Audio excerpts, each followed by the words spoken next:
world being threatened by climate risks increasingly, there is a need for all investors and the financial institutions to work together to provide a range of financial products which actually support green investments in the world, across the world. One of the ideas behind the IFSC itself is to set it up as a climate finance hub. So what we have done is that we have not only tried to bring in rules and regulations for the purpose of making it a bond, a place where you can raise bonds. We have also tried to put some other pieces. Like for what we have done is we are probably the only jurisdiction which has mandated banks to lend 5% of their lending towards sustainable purposes.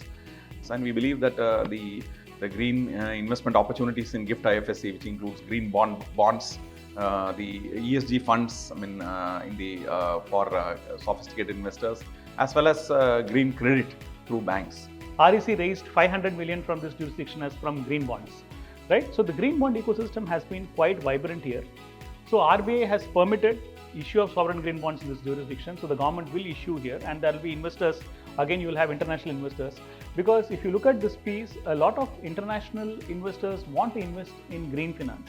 And if it is being raised by a sovereign, then it brings in that amount of credibility to the borrowing, right? Because then certain things such as, because the government will do its own audit, and a lot of things are to ensure that the money actually goes in for those purposes. So we have enabled all these mechanisms, and we believe that one very important task is to ensure that the information systems, the disclosures that are made in all these markets, provide sufficient information to the investor to ensure or assure them that the money is going to the right uses, which is green in nature.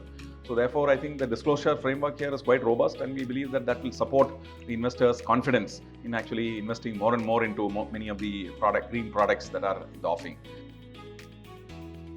India has got a very large plans for renewable energy, and also to ensure transition of hard-to-abate sectors to greener technologies. So we have not just stopped with that. We have also said that we want to become a hub where there is transition finance, which also gallops. So in case of transition finance, we have had a group which has given some recommendations. There also we will be sort of making, adopting international frameworks.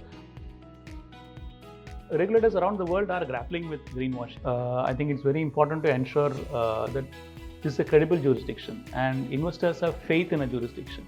So what regulators around the world are doing is they're trying to come up with principle-based definitions of greenwashing and what you should do to ensure that there is no greenwashing.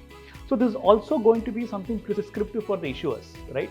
So what we are trying to do is that we are also trying to come out with a small framework. It will be a small circular where we are going to sort of address what exactly we mean by greenwashing, so that the investor also gets faith in this particular jurisdiction, as well as the issuer gets to know as to what are the do's and don'ts as when it comes to greenwashing.